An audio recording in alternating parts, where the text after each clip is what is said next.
Il existe des connexions qui échappent à la logique humaine et défient toute tentative de rationalisation. Même lorsqu'on essaie de créer une distance physique, quelque chose persiste. Une force invisible, silencieuse, qui invite toujours au retour. Ce n'est ni une obsession ni une fragilité émotionnelle, c'est une sensation profonde qui ne s'éteint pas avec le temps. Quand une présence continue d'habiter les silences, les espaces où l'esprit se repose, ce n'est pas un hasard. Certains liens ne naissent pas du hasard, mais d'un niveau plus profond de conscience, là où le sens précède l'explication. On peut essayer d'avancer, écouter des conseils, appliquer la logique. On peut convaincre l'esprit que lâcher prise est la bonne chose à faire. Mais quand une partie essentielle de l'être ne trouve pas la paix dans ce renoncement, quelque chose reste suspendu. Chaque tentative de fermeture incomplète se manifeste de façon subtile. Des souvenirs soudains, des rêves intenses, des chansons qui surgissent au moment exact. Ce n'est pas une nostalgie ordinaire, c'est une résonance, comme si le corps se souvenait de quelque chose que la raison tente d'effacer. Et cette tension intérieure ne cherche pas à retenir quelqu'un, elle cherche compréhension et sens. Ici, une distinction est essentielle pour apaiser l'esprit analytique. Toutes les connexions ne se ressemblent pas. Certaines naissent du désir, d'autres de la peur de la solitude, d'autres encore de l'attachement. Celles-là finissent souvent par se dissiper avec le temps. Mais il existe des liens qui se ressentent différemment dès le début. Électriques, intenses, sans promesse de confort immédiat. Ils dérangent, confrontent, réveillent des peurs endormies. Si quelque chose de tout cela résonne en toi, abonne-toi et commente « Je me choisis ». Ce geste permet à cette réflexion d'atteindre d'autres personnes qui tentent elles aussi de se comprendre. Carl Gustav Jung a offert une clé essentielle pour comprendre ce phénomène. Il soutenait que certaines rencontres activent l'ombre, ces parties non intégrées de l'être qui cherchent à devenir conscientes. C'est pour cela que ces connexions dérangent autant qu'elles attirent. Elles ne viennent pas pour te compléter, elles viennent pour te révéler. Dans cette perspective, le lien n'est pas un destin romantique, mais un processus psychique. Il apparaît quand quelque chose en toi est prêt à être vu. Tant que cette intégration n'a pas lieu, la psyché maintient le lien actif, même en l'absence physique. La société appelle souvent cela de la négation ou un manque de dignité. Elle insiste sur l'idée que s'il n'y a plus de présence, il devrait y avoir l'oubli. Mais l'âme ne fonctionne ni avec des horloges, ni avec l'orgueil. Elle reconnaît l'énergie, elle reconnaît la continuité au-delà du silence. Ce n'est pas de la folie de sentir que quelque chose est encore vivant. C'est une sensibilité profonde, comme une station de radio qui continue d'émettre. Même si le volume est bas, la musique ne s'est pas arrêtée. Simplement, tout le monde ne sait pas comment l'écouter à nouveau. Quand une connexion persiste, ce n'est pas pour te confondre, c'est pour t'entraîner. Entraîner ta présence, ton honnêteté émotionnelle, ton écoute intérieure. Jung observait que la psyché insiste lorsqu'un processus est resté inachevé, non pas dans l'histoire extérieure, mais dans l'apprentissage intérieur. C'est pour cela que le lien réapparaît sans prévenir, sans forme définie. Il ne demande pas une action immédiate, il demande de la conscience. Tant que tu te demandes pourquoi tu n'arrives pas à lâcher prise, ton regard reste tourné vers l'extérieur. La vraie question est autre. Quelle partie de moi s'éveille ici et que je n'ai pas encore embrassée? On croit souvent que comprendre signifie expliquer. Ce n'est pas toujours le cas.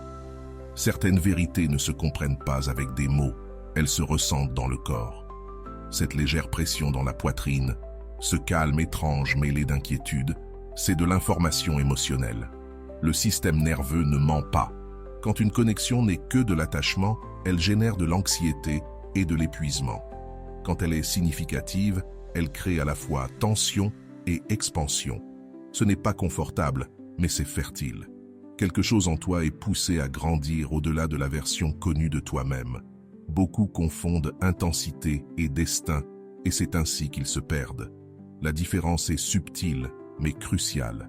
L'intensité cherche à consommer. Le destin cherche à révéler. L'un te vide, l'autre te confronte. C'est pour cela que ces liens ne se maintiennent pas toujours dans la forme, mais dans l'impact. Ils ne sont pas faits pour durer de la même manière, mais pour te transformer différemment. Jung disait que ce qui n'est pas intégré se répète comme un destin.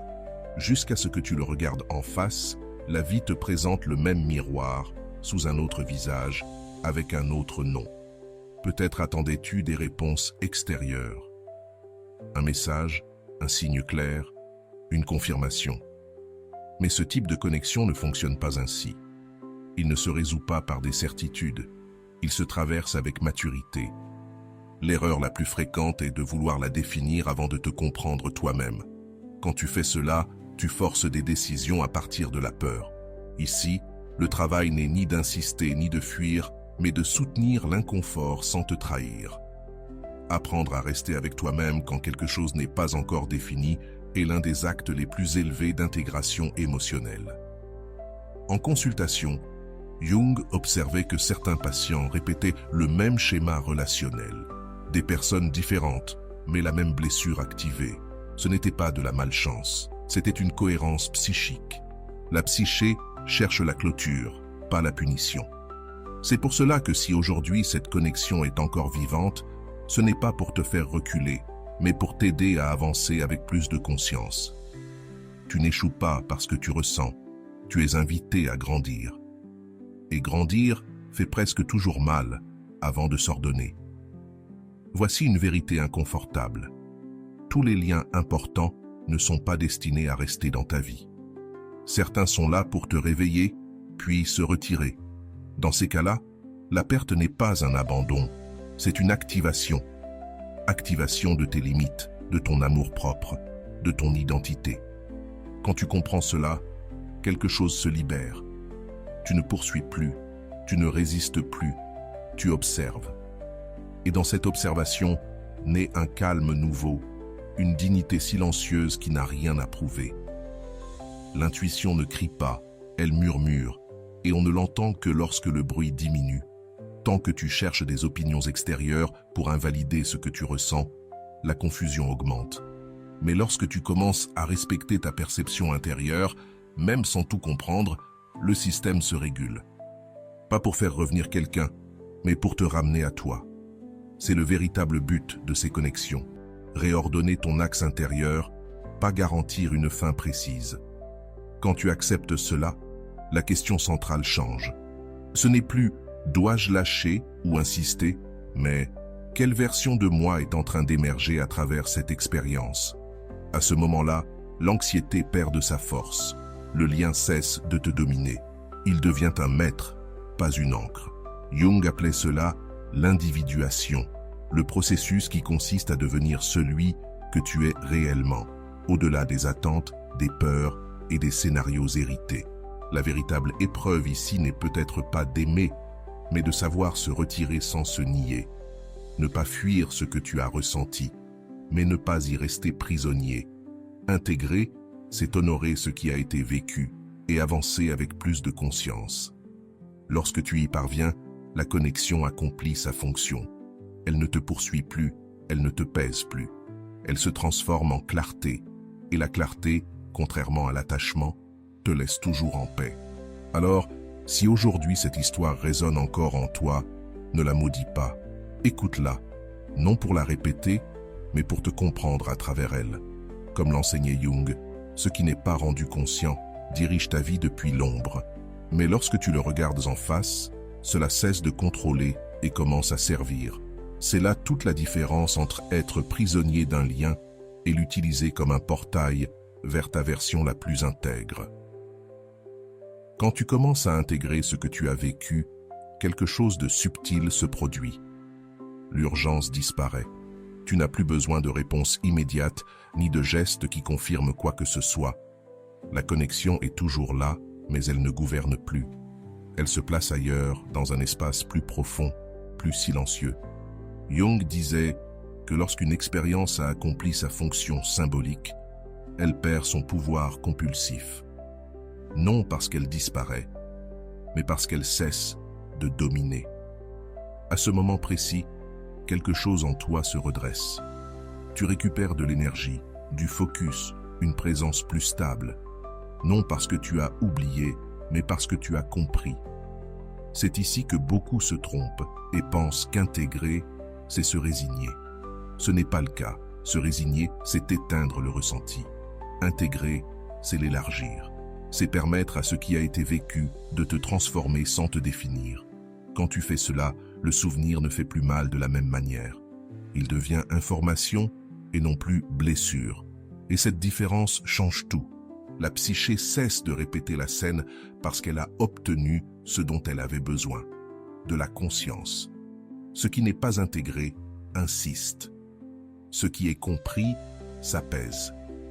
Tu remarques peut-être qu'en changeant intérieurement, ta perception du lien change aussi.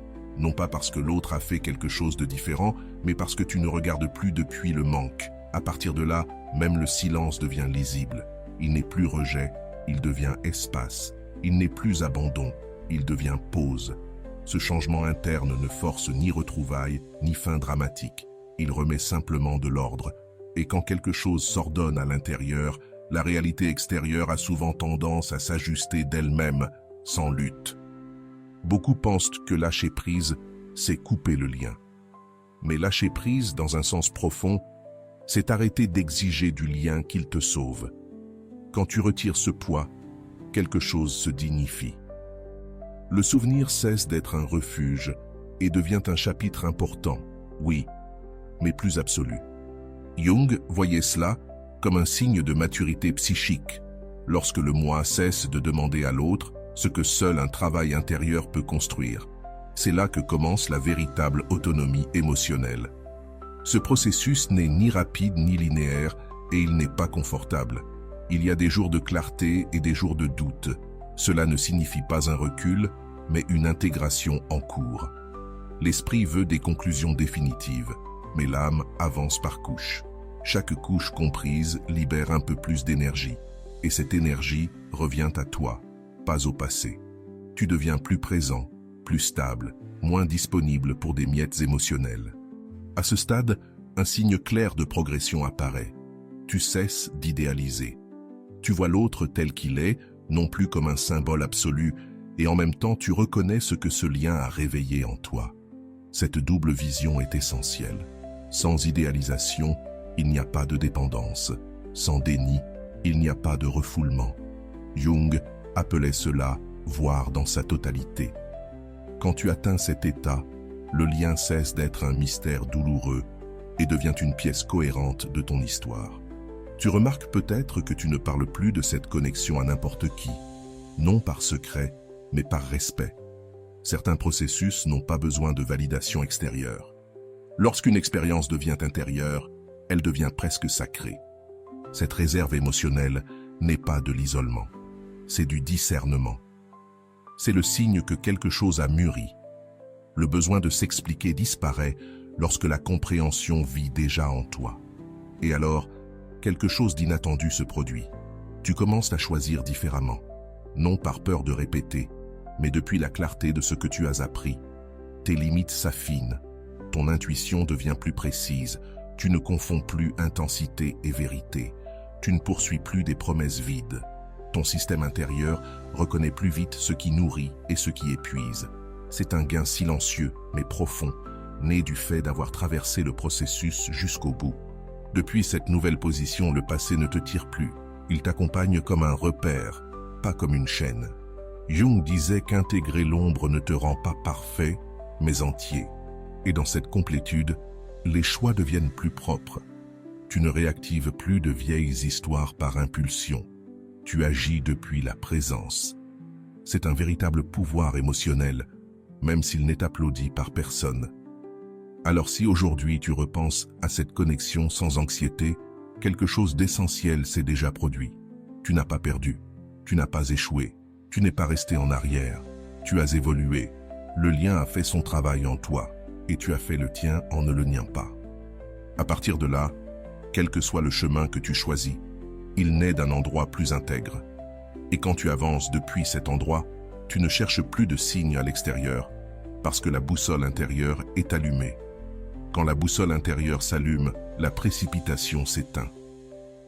Tu ne cours plus après des explications ni des fins forcées. tu comprends que tout n'a pas besoin d'être résolu dans la forme, car certaines vérités se déposent en profondeur, pas en surface. Cette compréhension apporte une sérénité nouvelle, indépendante des réponses extérieures. Jung soutenait que lorsque le sens apparaît, l'anxiété perd sa fonction. Et ce sens n'arrive pas en faisant du bruit. Il arrive quand tu apprends à rester. L'ego, à ce moment-là, résiste souvent. Il veut des certitudes, des étiquettes, du contrôle. Mais cette expérience ne fonctionne pas selon ses règles. Plus tu essaies de l'enfermer dans des définitions rigides, plus elle se dissout. La connexion demande autre chose, une présence sans appropriation, ressentir sans posséder, se souvenir sans s'accrocher. Cet équilibre ne s'apprend pas en lisant, il s'apprend en traversant. Et lorsque l'intégration se fait enfin, tu découvres que tu n'as pas perdu ton pouvoir. Tu l'as récupéré à un niveau plus mature. En regardant en arrière, tu verras peut-être des erreurs, des mots non dits, des décisions précipitées. Mais l'intégration ne cherche pas à corriger le passé, elle cherche à le comprendre. Se culpabiliser ne fait que réactiver la blessure. Observer avec honnêteté, elle guérit. Jung parlait de responsabilité psychique, pas de culpabilité. La responsabilité consiste à reconnaître ce que ce lien t'a montré sur toi, sans te punir de ne pas avoir su plus tôt ce que tu comprends aujourd'hui. Cette compassion intérieure est une partie essentielle du processus. Certains ont peur qu'en intégrant le lien, ils disparaissent. Parfois c'est le cas, mais non comme une perte, comme une transformation. Il cesse de faire mal parce qu'il cesse d'exiger. Il devient souvenir neutre, apprentissage vivant. D'autres fois, il demeure comme une énergie calme, sans interférer. Aucune de ces issues n'est un échec. Ce sont des signes que tu n'es plus prisonnier, que quelque chose en toi a lâché parce qu'il a compris. À partir de là, aimer change de forme. Cela devient plus lucide. L'amour ne se mélange plus au besoin d'être choisi, ni à la peur de l'abandon. Il commence à ressembler à un choix conscient plutôt qu'à un réflexe. Et cela se voit partout, dans ta façon d'écouter, dans ta manière de te retirer, dans ce que tu ne tolères plus. Jung voyait ce point comme une renaissance psychologique, lorsque l'amour cesse d'être une compensation et devient une expression. Peut-être comprends-tu maintenant pourquoi cette connexion a été si intense. Elle n'était pas là pour te consumer. Elle était là pour te révéler, te montrer où tu donnais trop, où tu te taisais, où tu attendais une validation. Cette révélation fait mal, mais elle libère, parce qu'une fois vue, elle ne peut plus être défaite. À partir de là, le système interne se réorganise. Tu ne répètes plus depuis l'inconscience, tu choisis depuis la clarté. C'est le point où beaucoup ressentent une gratitude inattendue, non pour ce qui a été, mais pour ce que cela a réveillé. Gratitude pour le miroir, pour l'ébranlement, pour la vérité inconfortable. Jung affirmait que ce qui nous blesse le plus est souvent ce qui nous réveille le plus. Quand tu acceptes cela, le ressentiment perd de sa force. Tu ne justifies pas, mais tu comprends. Et comprendre est une forme profonde de libération. À partir de là, l'avenir se perçoit autrement, non pas plus vaste, mais plus authentique. Tu n'agis plus pour éviter de répéter, tu agis pour honorer ce que tu as appris. Tes décisions commencent à s'aligner avec ce que tu ressens et ce que tu penses. Cette cohérence interne est magnétique. Elle ne cherche pas, elle attire. Et ce qui arrive à partir de là ne vient plus combler des vides, mais partager une plénitude. Si un jour tu doutes de tout ce processus, reviens au corps. Observe comment tu réagis aujourd'hui à ce qui te débordait auparavant. C'est là la vraie mesure du changement, pas les histoires ni les théories. Le corps sait quand quelque chose a été intégré. Le calme n'est pas toujours l'absence d'émotion. Parfois, c'est la capacité de ressentir sans te perdre. Cela aussi est une évolution. Ainsi, la connexion accomplit son cycle interne, non par une clôture dramatique, mais par une compréhension silencieuse. Tu n'as plus besoin de signes, ni de promesses, ni d'explications tardives. Quelque chose en toi s'est ordonné, comme l'enseignait Jung. Lorsque l'ordre émerge de l'intérieur, la vie cesse de pousser et commence à accompagner. C'est la véritable fin de ce type de lien. quand il cesse de faire mal et commence à te soutenir. Quand quelque chose cesse de faire mal et commence à te soutenir, ce n'est pas l'oubli, c'est une intégration profonde. Le souvenir n'active plus le manque, il active la clarté. Tu peux y penser sans tension dans la poitrine, sans urgence dans les mains. Cela indique que l'expérience s'est déposée là où elle devait. Jung disait que ce qui est intégré ne disparaît pas, cela devient une partie du caractère. Et depuis cet endroit, ce qui a été vécu cesse de te poursuivre. Cela devient une base silencieuse à partir de laquelle tu choisis mieux, tu aimes avec plus de vérité et tu te trahis moins. Ce changement interne passe souvent inaperçu pour les autres, mais toi, tu le remarques. Tu remarques que tu n'as plus besoin de justifier ce que tu ressens, ni d'expliquer ton processus. La validation externe perd du poids, non pas parce que les autres n'importent plus, mais parce que maintenant, tu t'importes. C'est un signe clair d'individuation. La psyché se recentre. L'axe revient à sa juste place et lorsque cela arrive, la vie cesse d'être vécue comme une lutte constante pour s'adapter. Une nouvelle forme de silence apparaît.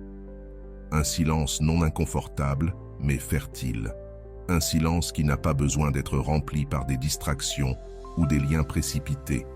C'est un espace interne disponible. Depuis là, tout se perçoit avec plus de netteté. Jung pensait que le silence conscient est une voie directe vers l'inconscient intégré. Ce n'est pas du vide, c'est du contact. Et quand tu apprends à l'habiter, tu ne crains plus de rester seul avec toi-même. Peut-être comprends-tu maintenant quelque chose d'essentiel. Cette connexion n'est pas venue promettre la permanence. Elle est venue t'enseigner la profondeur. Et cela est plus rare, plus précieux. Beaucoup de relations passent sans laisser de traces réelles. Celle-ci, non. Celle-ci t'a transformé, elle t'a obligé à te regarder sans artifice. Et même si au début cela faisait mal, aujourd'hui tu peux reconnaître sa fonction sans l'idéaliser. C'est cela, la maturité émotionnelle. Voir avec gratitude sans rester prisonnier. Depuis cet endroit, l'amour cesse d'être une recherche désespérée. Il devient une rencontre possible. Tu n'acceptes plus moins que ce que tu sais soutenir. Tu ne donnes plus que ce que l'autre peut prendre soin. Et cet équilibre ne naît pas de la peur, il naît de l'expérience intégrée. Jung affirmait que l'amour sain apparaît lorsque deux individus complets se rencontrent, et non lorsque deux vides tentent de se remplir. Il est probable que tu détectes désormais plutôt les signes, non pas avec méfiance, mais avec clarté. Tu sais quand quelque chose vibre juste et quand cela ne fait que réveiller d'anciennes blessures. Cette sensibilité ne te rend pas rigide, elle te rend précis. Et la précision émotionnelle évite beaucoup de souffrance. Tu ne forces plus les connexions. Tu permets qu'elles se révèlent. Et si elles ne le font pas, tu sais te retirer sans drame ni auto-illusion. Te retirer ainsi n'est pas de la froideur, c'est du respect intérieur. Respect pour ce que tu ressens, pour ce que tu as appris, pour ce que tu n'es plus disposé à négocier. Jung voyait la limite comme une expression consciente de l'amour de soi. Quand tu poses des limites depuis l'intégration, tu ne punis pas l'autre, tu prends soin de toi. Et ce soin transforme toute la dynamique relationnelle. Peut-être que quelqu'un réapparaît parfois dans ton esprit, mais il ne t'emporte plus. L'émotion surgit et s'en va, sans lutte, sans interprétation excessive. Ce passage libre indique que le lien ne contrôle plus. Tu décides de ce que tu fais avec ce que tu ressens. Et cette capacité de choix est l'un des fruits les plus clairs d'avoir traversé le processus sans le nier. C'est le point où beaucoup ressentent une fierté silencieuse, non pas d'avoir résisté, mais de s'être écouté, de ne pas s'être anesthésié, de ne pas avoir fui. Intégrer fait mal, mais évite les répétitions. Jung insistait sur le fait que la véritable croissance ne consiste pas à éliminer l'ombre, mais à dialoguer avec elle jusqu'à ce qu'elle cesse de te saboter. Quand cela arrive, la vie devient plus honnête. Ainsi, l'histoire trouve sa place définitive, non dans la nostalgie, mais dans la structure interne. Elle ne définit plus tes décisions, elle les informe. Elle ne t'arrête plus, elle t'oriente. Quand tu regardes vers l'avant, tu ne le fais plus depuis la blessure, mais depuis la compréhension. c'est le signe le plus clair que quelque chose d'important s'est bien fermé, même si cela n'a pas eu la fin que tu imaginais. Quand quelque chose se ferme bien, cela ne fait pas de bruit, cela se place. Cela laisse une sensation de solidité intérieure difficile à expliquer, mais facile à reconnaître. Ce n'est pas de l'euphorie, c'est de la stabilité. Tu n'as plus besoin de repasser l'histoire encore et encore. La mémoire s'apaise parce que l'apprentissage est inscrit. Jung disait que la psyché cherche l'équilibre, pas le plaisir constant. Et lorsque cet équilibre apparaît, même les souvenirs intenses perdent leur tranchant. Ils restent comme des repères qui orientent, pas comme des blessures qui réclament de l'attention. À partir de là, le passé cesse de rivaliser avec le présent. Chaque chose reprend sa place. Il n'y a plus de comparaison, plus d'idéalisation. L'instant présent devient suffisant. Et cette suffisance transforme ta manière de te relier à tout, aux personnes, aux projets, aux décisions. Tu n'agis plus depuis l'urgence de répéter ce qui est connu. Tu t'autorises le nouveau sans trahir ce que tu as appris. Jung appelait cela la cohérence interne. Quand la pensée, l'émotion et l'action commencent à s'aligner sans effort. Peut-être que quelqu'un te demandera si tu as tourné la page. Et peut-être que tu ne sauras pas quoi répondre. Parce qu'il ne s'agit pas de dépasser, mais d'intégrer. Dépasser implique nier. Intégrer implique inclure. Tu inclus l'expérience dans ton identité sans qu'elle te définisse entièrement. Et cela se ressent dans ton ton, dans ton calme, dans ta manière de dire non. Il y a une fermeté tranquille qui n'a pas besoin de longues explications. La vie commence à se ressentir plus simple, non pas plus superficielle mais plus claire. Une nouvelle confiance apparaît en toi, non arrogante, mais enracinée. Tu fais confiance à ta capacité de traverser ce qui vient sans te perdre. Tu ne crains plus de ressentir profondément, parce que tu sais que tu peux le soutenir. Jung affirmait que la peur de ressentir naît d'un manque d'intégration préalable. Quand tu intègres, la peur diminue. Elle ne disparaît pas complètement, mais elle cesse de paralyser. Elle devient un signal, non un obstacle. Peut-être regardes-tu maintenant en arrière et vois-tu combien tu as changé, non d'un seul coup, mais pas à pas. Chaque moment de confusion était une étape, chaque doute une couche qui s'est ajustée. Et même si personne ne l'a vu, toi, tu sais ce que tu as traversé. Cette conscience intérieure génère le respect de soi. Tu ne t'exiges plus d'être celui ou celle que tu étais avant. Tu t'autorises à être qui tu es maintenant. Cela aussi, c'est de la maturité émotionnelle. À partir de là, l'amour de soi cesse d'être un concept, il devient un comportement. Cela se voit dans ce que tu choisis, dans ce que tu refuses, dans la manière dont tu te parles lorsque tu échoues. Jung soutenait que la relation avec soi-même est le modèle de toutes les autres. Quand cette relation s'ordonne, l'extérieur répond différemment, non par magie, mais par cohérence énergétique et psychologique. Il est possible que le souvenir revienne parfois, mais il ne te secoue plus. Il arrive comme une image neutre, presque reconnaissante. Cela indique une clôture réelle, non forcée, non intellectuelle, une clôture vécue. Et ce type de clôture n'a pas besoin de rituel ni de promesses. Il se maintient seul parce qu'il naît d'une compréhension profonde, non de l'évitement. Ici, l'intuition s'affine encore davantage. Elle ne crie plus, elle guide. Tu sais quand avancer et quand attendre, quand parler et quand te retirer. Cette précision ne vient pas de la théorie, elle vient de l'expérience intégrée. Jung voyait l'intuition mûre comme une intelligence silencieuse qui surgit lorsque l'inconscient cesse de saboter.